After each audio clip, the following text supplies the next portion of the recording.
Abanyarwanda mureke mbabwire namwe mw'amahanga mwe, babwire inkuru nziza namenye maze namwe muyimenye.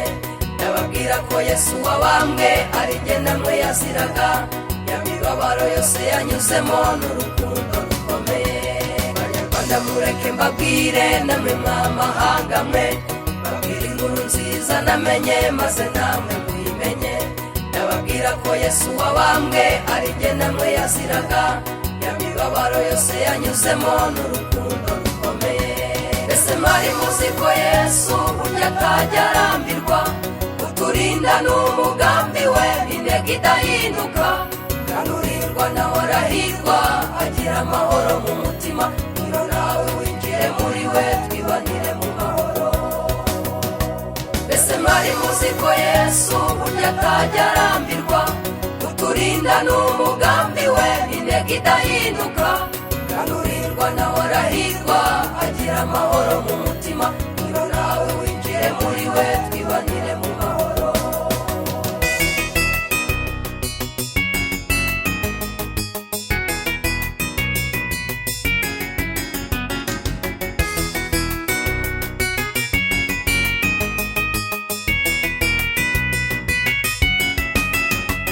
Iyo mvuga Yesu ndahinduka bikagera mu maraso, kuko nongerwamo imbaraga nshya zivuye mu ijuru.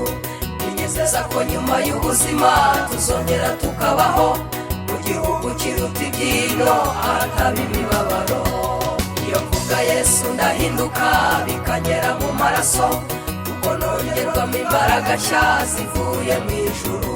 Binyizeza ko nyuma y'ubuzima tuzongera tukabaho mu gihugu kiruta ibyino ahataba imibabaro. Ese mwari muzi ko Yesu burya atajya arambirwa, kuturinda n'umugambi we intego idahinduka, kandi urindwa nawe arahirwa agira amahoro mu mutima. Ngwino nawe winjire muri we twibanire mu mahoro.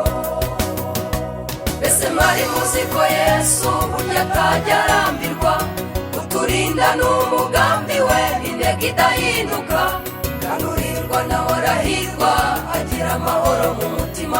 Ngwino nawe winjire muri we twibanire mu mahoro.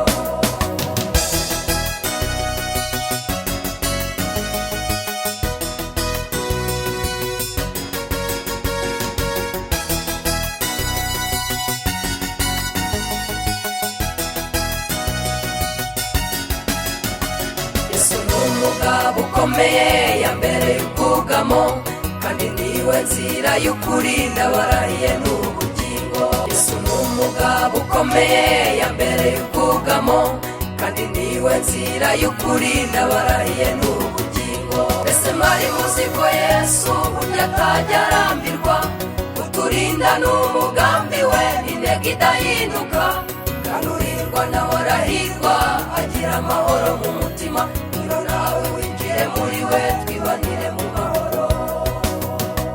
Ese mwari muzi ko Yesu burya atajya arambirwa, kuturinda n'umugambi we intego idahinduka, kandi urindwa nawe arahirwa agira amahoro mu mutima. Ngwino nawe winjire muri we twibanire mu mahoro.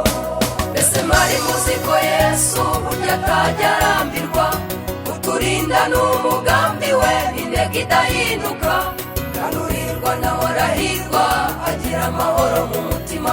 Ngwino nawe winjire muri we